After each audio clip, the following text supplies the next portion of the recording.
My troubled niece moved in after being kicked out by her parents, then tried to set rules for my house, so I taught her a hard lesson.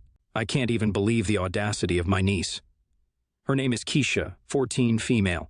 She's my husband's sister's daughter. Lately, she's become more and more rebellious, to the point that her own parents actually kicked her out. She's been suspended from school twice this year and is on her way to getting expelled.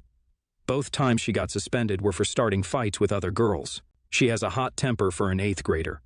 Of course, her parents were pissed when she got sent home from school, but when they sat her down to talk about it, she actually ended up attacking her mom.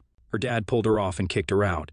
He told her she wasn't welcome to stay there until she got her act together, and that was the end of that.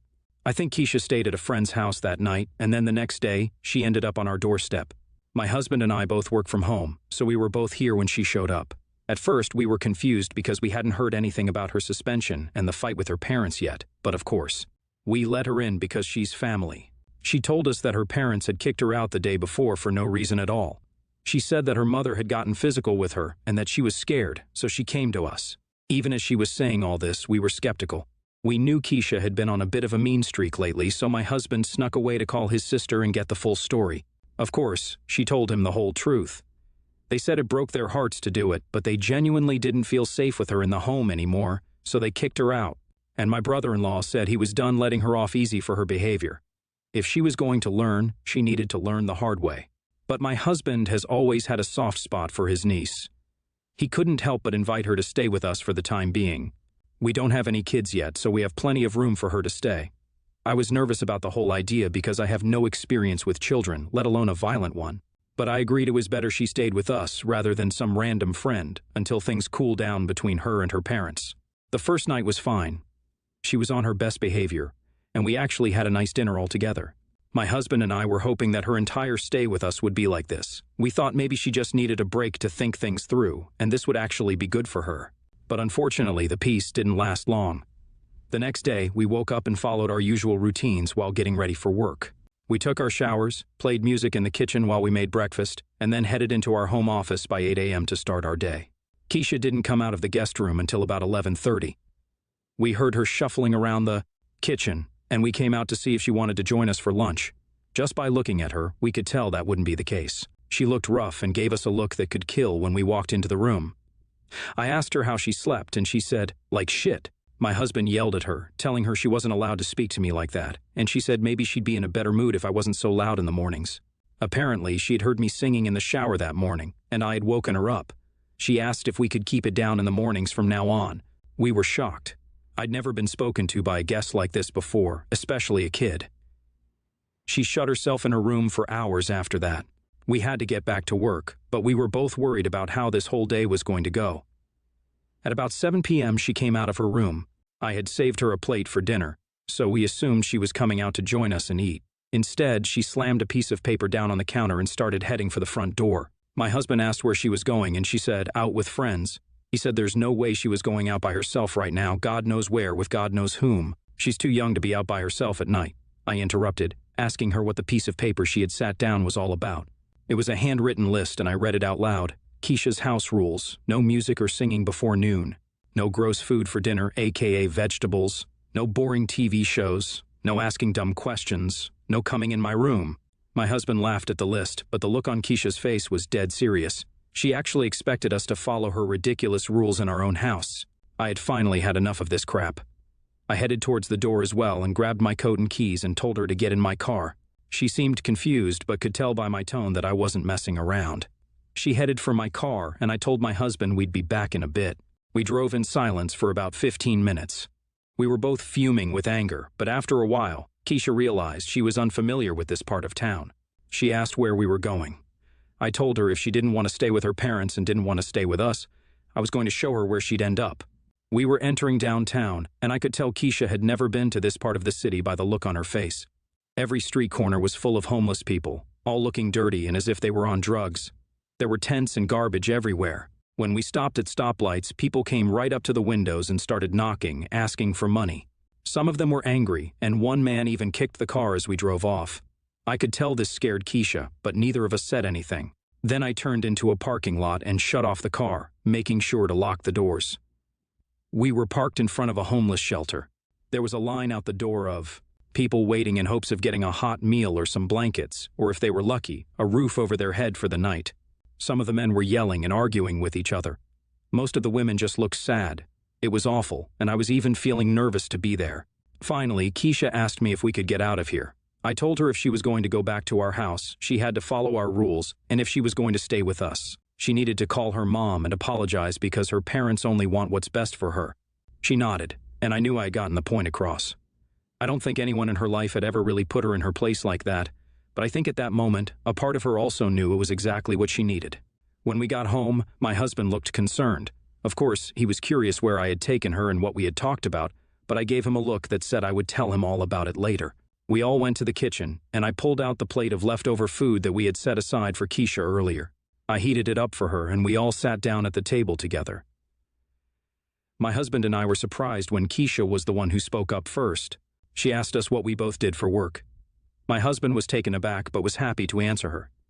After that, we had all had a long conversation about our jobs, colleges in the area, and different extracurricular activities she could join. It was actually a great evening.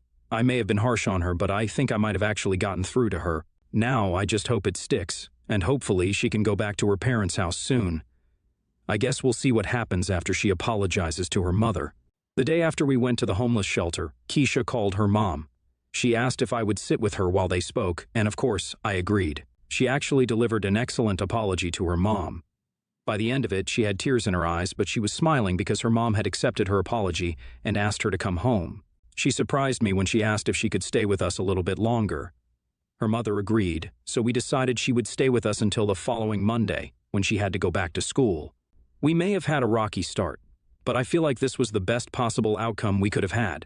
It's been a few months since Keisha stayed with us. Since then, it's like she has done a complete 180 in her behavior. She hasn't had any other suspensions at school, and also hasn't even had any detentions or been called to the office once. Her grades have gotten way better, and she even auditioned for her school dance team and made it. Her parents say that she hasn't been hanging out with the same friends and that her attitude at home has greatly improved. All in all, I'd say her time at our house was a success for her. I'm so proud of her and can't wait to see what her future holds. God bless you. Thank you for recognizing that she was just a child who needed some guidance. You would make an excellent mother. Great work, Auntie. Hopefully her parents are half as supportive as you are. My boyfriend is pretty mad at his parents over this, but some of his siblings and his parents think I was the jerk, so here we are. I, 29, female, am a pro boxer, though probably in my last year or two of active competing now. My boyfriend, 35, male, is really supportive of my career, and he's a total gem. We live on the opposite coast from his family, and he has had a pretty sour relationship with his dad for years. So I've never met them. Over the last year, though, his parents have been making efforts to patch things up.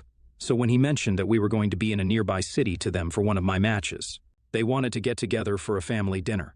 I was actually kind of excited about it. I don't have family, and his family is huge, so I always wondered what that was like. We originally tried to schedule the dinner for before the match, because I look a mess for a couple of days after a match sometimes, but they had a conflict. So we set it up for a couple of days before we flew out to give me some recovery time. I actually didn't get that badly banged up, but there's just no hiding face bruises and cuts. My boyfriend already gave the parents a heads up about what to expect, but I don't think they took it seriously. We get there, and his mom looks really uncomfortable, and his dad is just like staring at me. Some of his siblings and their families were there, and I get mobbed by the nieces and nephews, who all had about 1,000,000 questions, and that's where I might have messed up. I told him about boxing, and showed them a video on my phone of part of my fight so they would understand why I looked hurt, and assured them I was fine. It evidently impressed the hell out of a couple of the nieces because they spent the entire dinner asking me questions, and were kind of amazed that girls could do stuff like that. His dad tried to shift the conversation several times and got pretty annoyed about it, and then said it was good I was thinking about retiring and getting on with a real life soon, and I would have time to get a household together and start a family with boyfriend. I told him that at most I would shift into being a trainer, and I've already got the life I want. His mom made a comment about it being a shame I was bruising up my pretty face, and I joked that this was my winner face. She should have seen the other woman. The whole thing was just uncomfortable and weird, except for the kids and one of his sisters. When we got home, boyfriend checked his texts and immediately called and yelled at his parents. I found out later that his mom told him I was really inappropriate and a bad influence on the kids. One of his brothers asked if he was going to bring Barbarian Barbie back to Christmas because his kids were bouncing off. the walls, but his cool sister told him their daughter was already asking when Aunt Op was coming back. It really has caused a major problem between my boyfriend and his parents, and I'm wondering if I should have just kept the boxing stuff to myself. Barbarian Barbie sounds like a pretty great name to me. In any case, NTA, your boyfriend gave the family a heads up and still decided to move the dinner from before your fight to after. You have nothing to be ashamed about. I feel bad for some of those kids, though. It must suck having such narrow-minded, stifling parents-grandparents. NTA, you gave his parents a heads up about the natural consequences of your profession. They had ample opportunity to talk about it with their kids ahead of time had they wanted to. Assuming you are correct and they didn't take your warning seriously, they still had an opportunity once you were at the dinner to explain it in a kid-friendly fashion. In the absence of explicit guidance from them, you did a very natural and reasonable thing. You gave a simple and straightforward explanation of your visible injuries, complete with video evidence of where they came from. I'll admit I was both surprised and impressed with how you described your explanation, and then I realized that, like any other profession, you probably had ample practice in responding to common questions about it. So I'm no longer surprised, but I am still quite impressed. NTA.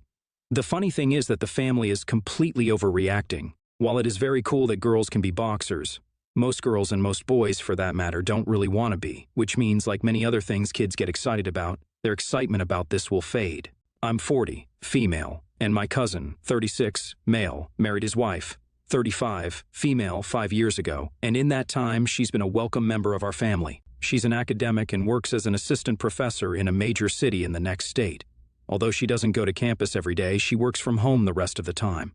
My husband, 42, male, and I stopped by their house a while for an unexpected visit and was shocked that their house was a bit unorganized. It wasn't horrible, but the floors could have been vacuumed, and there were dirty dishes in the sink. My cousin's wife does most of the cleaning, but ever since she started her new job, she's had less time for it because she's always grading or teaching. My cousin doesn't clean much because his dad is very traditional about gender roles and didn't raise him to help his wife clean the house. My cousin's wife has done a good job in teaching him to do more around the house, but it's been a long process. When my cousin's wife had a birthday recently, my sister, 45, female, and I decided to buy her a Roomba to help her keep the house clean. My cousin had privately apologized to me after my last visit for the house not being as clean as it could have been, so my sister and I thought that the Roomba would be useful for her. Well, apparently, it wasn't.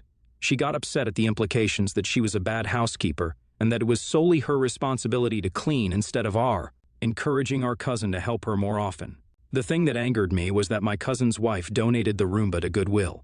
If she didn't want the gift, she could have returned it to me so my sister and I could have gotten our money back. I don't think that I'm Ta because she could use the help, but now my cousin tells me that my cousin's wife is still upset and won't come to family gatherings. The holidays are coming up, and everyone will ask where she is when she doesn't show up. My cousin is mad because he'll be in the middle and forced to explain her absence diplomatically.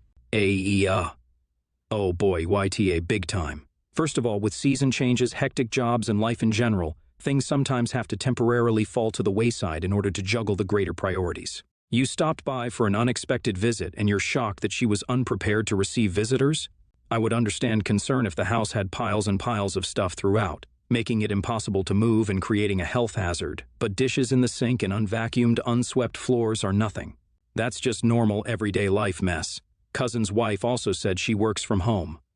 What do you think that means? That means she's just sitting around twiddling her thumbs, waiting for something to do while collecting a paycheck? Second, you say that your cousin's father taught him traditional gender norms, but it seems like your parents taught you the same. Along with examining why you're so judgmental, you should also examine what you've internalized and why you thought cleaning should fall to the woman in the family.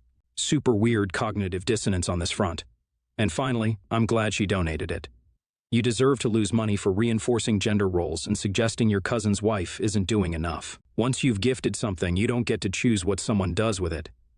Honestly, I'm voting YTA. You went to her home and complained about the level of housekeeping to her spouse, who you openly admit does little to help around the house, but not about her spouse, just to him.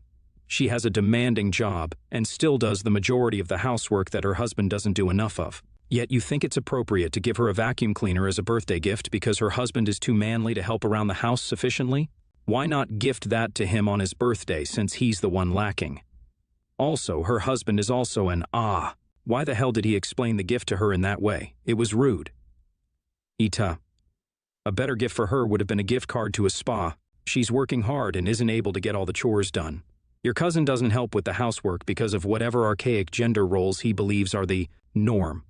Maybe you should have gotten your cousin a vacuum and cleaning supplies instead of his wife. It's super insulting to give that to her on her birthday unless she voiced to you that she wishes she had a Roomba. The gift was inappropriate.